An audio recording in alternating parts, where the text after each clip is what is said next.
Eu acho que prende, sabe por quê? Não, o Padre Kelmo não tinha poder para isso. Então aí fica no campo da opinião. Entendeu? Do campo Não, da qualquer opinião. um que não fosse o Bolsonaro, que tivesse feito um planejamento contra a democracia, que é o que eles estão falando. Ué, o Braga Neto está preso. Fez reunião na casa dele. Entendeu? Tem Seria assim. provas contra Se ele, né? você Tem tem. documento dele, né? A do Se Bolsonaro não você, tem, né? sim, mas ele era ministro de quem? Quando ele sai da reunião do Alvorada, nos últimos 60 dias, o Braga Neto teve 46 dias no Alvorada com o Bolsonaro. E quando ele sai, ele fala para as pessoas: aguardem que vocês vão ter novidade. Ele tentou, ele achava que ia ter poder. Ia ter. Bolsonaro também é inteligente. Claro que é muito inteligente. Se você pegar, ele falou o seguinte: se eu tiver apoio, eu decreto. Agora, ele não teve esse apoio. Isso ele fez, mas a tentativa já é. É isso que diz a legislação. E tem que ser. Porque você fala de um lado, mas se amanhã a esquerda começar a articular, é prisão. Entendeu? Entendeu? Tem que ter. E isso é importante para nós defendermos a democracia. Teve agora, o Sérgio fala, eu fui 3 vezes no acampamento, ninguém me chamou, ninguém me botou, tá certo. Tem apoio, tinha apoio. Agora, e justamente com uma das formas de manter essa população que queria a continuidade do Bolsonaro, que era por golpe, já teve o resultado de eleição, que queria, é expressiva, mas onde é que elas se abasteciam? De formadores de opinião desse campo. Por isso que eu estou dizendo, o Bolsonaro acolher 2 dele, o Bismarck Fugaz foi preso, o Eustáquio também, vai ser extraditado agora, né? Isso era uma forma de fomentar parte da sociedade, fomentar o apoio. Tem que fazer isso, é da lógica. Agora, a sociedade tem que proteger, o Estado tem que se proteger, porque a democracia, você pode não gostar dela, mas ela é a melhor que tem. Foi graças à democracia que nós tivemos vários tipos de governo no Brasil. E quando o Brasil teve a experiência, que as pessoas não se lembram, mas o Brasil teve a experiência de uma ditadura, que foi o regime militar, era uma ditadura, Deus sabe disso. Observe que houve 3 ou 4 anos de grande crescimento, quando houve um milagre econômico. 2 ou 3 anos. Mas depois disso foi recessão brava. Meu pai ficou desempregado na época, eu senti isso em casa, foi uma recessão brava, como eu nunca tinha visto na vida, entendeu? Então eu falo para você, então não é a solução. Tanto que quem pediu a volta da democracia começou a se articular a própria Fiesp. Começou a ter movimentos dizendo, chega, porque numa ditadura você chega num momento que você começa a beneficiar só os amigos, entendeu? E aí você trava um país. E isso é ruim. Por isso que a democracia é importante. No caso que eu entendo, é que hoje você tem hoje você tem no Brasil, no caso do Bolsonaro, você falou que ele seria um mártir e tal. Eu entendo que o papel histórico do Bolsonaro, se for preso, e para ser preso tem que ter prova efetiva, e precisa ser condenado, para o Bolsonaro, o papel histórico dele será equivalente, pode escrever, ao do Fujimori no Peru. O Fujimori foi preso, depois foi para a prisão domiciliar. O Fujimori nunca deixou de ser uma referência no Peru. A filha dele, toda a eleição, vai para o segundo turno, e é forte, tem uma direita lá muito forte, mas o Fujimori foi preso e nada aconteceu. E o Fujimori, esse vai ser o papel histórico do Bolsonaro, igual o Fujimori, pode escrever. Não vai ser mártir, não vai ser nada, vai ser um preso com influência política. De nome, os filhos vão ter importância, e esse é o papel dele. Mas não vai ser um mártir, assim, não vai ser, porque a tentativa de golpe efetivamente foi, e a tentativa de golpe por lei sancionada pelo próprio Bolsonaro é crime, entendeu? E o Bolsonaro fez isso quando ele apoiou, vamos dizer assim, quando ele sancionou a lei, porque revogaram a Lei de Segurança Nacional e fizeram essa nova lei, Estado Democrático de Direito. Quem construiu essa lei foi um deputado do PT, Paulo Teixeira. Aí diz o seguinte, o Bolsonaro, vamos falar a verdade, não adianta governar na truculência. Você tem que ser estadista, você tem que enxergar. Ele sancionou uma lei que vai ser a lei que pode colocá-lo na cadeia. Entendeu? Porque ele achou que não teria efeito nenhum. Falou, isso é conversa mole. Faltou um jurista para dizer, olha, as consequências disso são essa, tudo bem? Mas, efetivamente, eu acho que a lei é boa, porque preserva, e não vamos falar que preserva só da direita, da extrema-direita, de quem você não quer. preserva todos nós, para sempre. Entendeu? Isso, nós fizemos um arcabouço legal, uma estrutura legal que vai preservar a democracia, inclusive o direito que as pessoas têm, não de tentar golpe, articular golpe, porque você tem que ter poder para isso, mas de defender as suas posições que deve defender. Eu acho até que deveria ter até a liberdade de expressão tem que ser até maior, mas aí é outra discussão, tá? Eu acho que realmente está exagerando nessa coisa da liberdade de expressão. Eu acho que a história de querer regulamentar a mídia e a plataforma, se todo mundo sabe a minha posição, sou contra, porque eu acho que você tem que deixar o debate fluir. Eu ainda acho que eles estão querendo mais colocar o Bolsonaro na cadeia, e aí eu sinto um cheirinho do Lula e o Moraes querendo muito isso, porque ele ofendeu muito o Lula na campanha, chamando de ex-presidiário e tudo mais. Eu acho que eles querem igualar. Ó, tá vendo? Ó, ele saiu da presidência e também foi preso. Então, no Brasil é assim que as coisas funcionam. Eu sinto um pouquinho disso, porque na prática, para o brasileiro, Joaquim, a gente até tem uma condição mais favorável. A gente consegue viajar, a gente tem nosso dinheirinho guardado, mas o pessoal que está aqui na massa embaixo mesmo, o cara só quer chegar, assistir uma novela e comer um sanduíche à noite, assistir um futebol, sabe? E eles, para esse povo não muda. O Bolsonaro preso ou solto. Agora, rapidinho, tenta responder em uma frase. Eu vou fazer um bate-pronto de algumas perguntas para você aí. O pessoal tá chamando a gente de MBL, isentão, nada disso. Minha opinião, quer minha opinião? Vou tirar o crachá de jornalista? Minha opinião, eu acho que a gente precisa de um arejamento político nesse país. A gente está há muito tempo na mão da esquerda e isso faz com que a gente tenha problemas. E quando a pessoa fala assim, a gente tem que continuar na esquerda, eu não levo como fã do Lula nem nada, porque eu e o Joaquim moramos no mesmo país. A gente quer um país bom. Eu tive a oportunidade de conhecer a Europa o ano passado. Em janeiro do ano passado eu estava lá na França e na Itália. É um privilegiado, um brasileiro chegar lá para gastar em euro. O Joaquim eu sei que foi também para a Suíça, se eu não me engano, né? Fui várias vezes já para a Europa, 7 vezes para os Estados Unidos. E agora podem falar para mim. Agora eu vou dizer o seguinte: fala para o país que você vai visitar. Já fui 2 vezes para Cuba, é sensacional o país. Recomendo que vocês quiserem conhecer a melhor praia do Caribe, vão para Cuba, que é Varadeiro. Eu vou te dar mais um detalhe para vocês saberem. Cuba já tem deputado que representa a classe empresarial. Vou te dar mais uma informação. Lá tem um Uber, uma iniciativa privada, que é chamado LANAV, que é igual Uber, privado. Hoje, você vê lá em Cuba, você já vê BMW, que tem o P, que é de cidadão cubano, entendeu? O país está bom? Não, o país está com dificuldade gigante, sobretudo por causa do bloqueio dos Estados Unidos. Mas é um país maravilhoso para você conhecer. Tá? Eu fui na casa do Ernest Hemingway, dos dois lados. O Hemingway foi um grande escritor, prêmio Nobel, jornalista. Ele tinha uma casa em Key West, Estados Unidos, sul dos Estados Unidos, onde eu fui.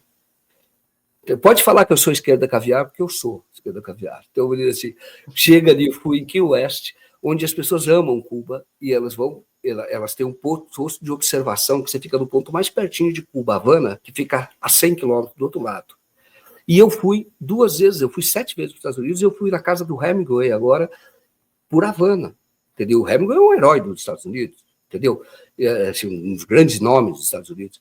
Então, ele adorava Cuba. Foi lá, ele morou lá do lado de Cuba, ele morou do lado dos Estados Unidos, eu fui de 2 lugares. Eu falaram uma vez para mim, você vai para Cuba? Eu falei assim, sim, eu fui para Cuba, só que eu fui mais para os Estados Unidos, desculpe. Os Estados Unidos me dá visto, me recebe muito bem, entendeu? E não escondo ninguém quem eu sou, entendeu? Tenho uma esquerda nos Estados Unidos que eu respeito muito, e eu fui 7 vezes para lá. Eu já fui 3 vezes para a Disney. Pode falar, esquerda caviar, sou esquerda caviar. Meus filhos todos conhecem a Disney World, que é fantástico. Fui no ano passado para Paris e fui na Disney da França, Disney de Paris, porque, claro, são as maravilhas do mundo, os prazeres do mundo, e eu vou deixar de usufruir se todo o dinheiro que eu ganho é honesto. Sim. Não, e o que a gente batalha é isso. Eu vejo a esquerda no poder querendo fazer um nivelamento por baixo. É isso que eu me irrito. Porque a gente vê uma Europa, e não foi por isso que eu falei que eu fui para a Europa, para a gente se fazer aqui, não levem por esse lado, é só para vocês verem que não tem ninguém isentão aqui.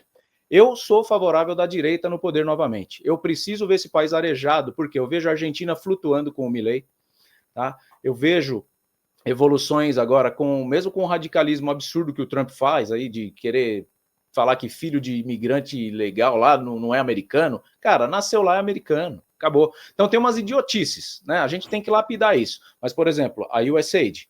A USAID era a Globo dos Estados Unidos, pelo que eu entendo. Então, tem coisas que tem que dar um sacode, que nem o presidente de El Salvador, radical, tacou todo mundo na cadeia, mas tinha que ter uma medida enérgica daquele ponto ali.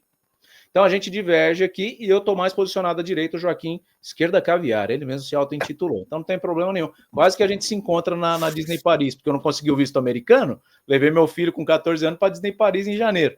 Então, agora o vai lá para os Estados Unidos, deram o visto finalmente. Mas o que eu falo é o quê? A nossa realidade não é a do povão. A nossa realidade não é a do povão. E o Lula, a esquerda, tudo, eles querem nivelar por baixo. Então, tira do rico, porque ele está muito rico, e dá para o pobre. Isso não funciona. Dá condição para o empresário evoluir, ele gera melhores empregos e o pobre chega na classe média. É esse o pensamento que eu vejo, que a gente tem possibilidade, e eu fico muito triste quando a pessoa fala, não, tem que continuar desse jeito. Porque eu vi minha vida inteira a esquerda no poder. Quem que a gente teve de direita lá atrás? Só foi a ditadura em 64, eu não era nascido. Né? Eu nasci em 80. Então eu queria ver, e eu duvido que hoje pegue uma ditadura com rede social.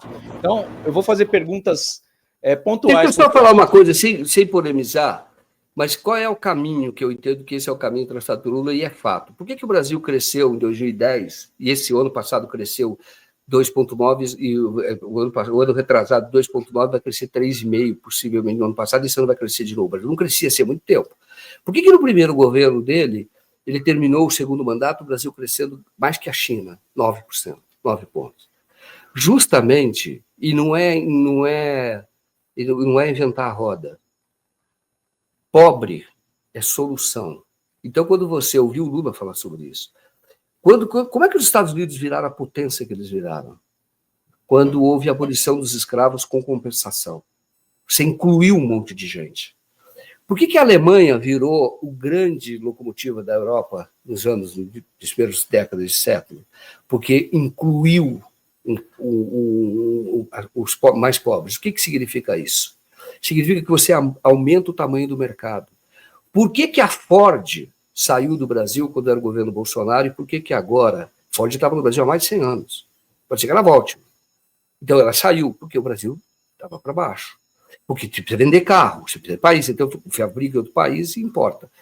E o que foi? Eu estava no Palácio do Planalto como os representantes das indústrias automobilísticas, todas, foram lá anunciar que vão fazer investimento de 130 bilhões até 2030. Porque você vai ter pobre comprando carro. Entendeu? Então, essa é a solução. Então, é uma questão de você só tirar a lógica. Porque o rico, ele precisa de quem compre. E tem rico que entende isso. Entendeu? E entende isso. Fala, eu compre. O agro é um pouco diferente, mas o agro tem hoje exportação. Por que o agro é um pouco diferente? Porque qual é o mercado do agro? O mercado do agro está fora do país. Hoje em dia, sobretudo a China. Está fora do país. China, o Irã que é o problema do Brasil desse agro. Hein? Então você pega a Rússia menos. Então você pega a Europa, que agora foi feito o mercado comum, e o agro, então, não precisa de um país fortalecido internamente. Pelo contrário, você pode ter uma mão de obra mais barata, porque o mercado dele está fora do país. O Brasil, historicamente, foi construído assim. Exportador de café, exportador de soja, exportador de minério de ferro. Então, você não precisa de mercado forte internamente. Para esse tipo de empresário, não precisa mesmo. Ele vai ficando rico. Só que para outro empresário, ele tem que ter um país forte internamente, porque aí ele vai vender. Isso se chama capitalismo. Então, se você é o seguinte, se você for olhar, eu fiz ciência política, Estrado, se você olhar o governo Lula, você vai definir o governo Lula como? É socialista? Não. É comunista? Não. Aí você diz, mas então qual é o governo dele? O governo dele tem todos os elementos da social-democracia efetiva, que é o governo em que o socialista abre mão de um projeto revolucionário e o empresário, o capital, abre mão de parte dos seus lucros em benefício do quê? Tributação e salários maiores. Com isso, você fortalece a economia. Ford fez isso. Esse é o Fordismo. E isso interessa a todos. E é isso que nós precisamos tirar de qual é o projeto que está sendo executado no Brasil. Qual é o projeto que você tem hoje? Qual é pode questionar. Alguns pontos nós estamos de acordo. Liberdade de expressão, já estamos de acordo. Tem ponto da direita que eu somos Estamos juntos nesse ponto. Agora, do ponto de vista da economia, o caminho é esse, para fazer do Brasil um país grande. Quando as pessoas falam de 64, as pessoas falam de corrupção, ninguém lembra do escândalo do Coroa Brastel, ninguém lembra de todas as obras faraônicas que foram paradas porque elas só existiam porque havia corrupção. Onde foi que as grandes construtoras cresceram? Começou com a construção de Brasília, mas depois você vem todas aquelas obras que ficavam paradas, porque simplesmente começavam a obra para não terminar, que era para pagar propina. Entendeu? Você pega, eu fui na época do Delfim Neto, o Brasil importou trens naquela ocasião. Esses trens novinhos podem ir em Araraquara, porque eu fiz matéria no Jornal Nacional. Araraquara tem locomotiva na caixa desde a década de 80. Por que o Brasil comprou tudo aquilo de material? Corrupção. Porque, na verdade, pegava dinheiro externo, endividava o país, pagava propina. Isso tudo foi naquela época. E aí era difícil denunciar, porque era uma ditadura. Se você denunciasse, você corria o risco de ser preso. Isso é fato. É fato. A democracia, hoje, ela é o único caminho para você ter crescimento e você ter uma vida bem-estar das pessoas. Não é só para a gente fazer discussão política, não. É para que as vozes sejam ouvidas e você execute o melhor projeto. Desculpe, falei muito. Respeito a opinião do Joaquim, mas eu quero ver um país mais endireitado. Eu cansei de ver a esquerda. Então, eu defendo a alternância de poder. Eu acho que está há muito tempo aí. O Lula ele vem com um discurso de que a gente tem 30 milhões de gente passando fome aqui. Eu não vejo. Eu vejo gente trocando arroz por pinga. Isso eu vejo. Mas fome, Somália, aquele povo definhando, a gente não tem, graças a Deus.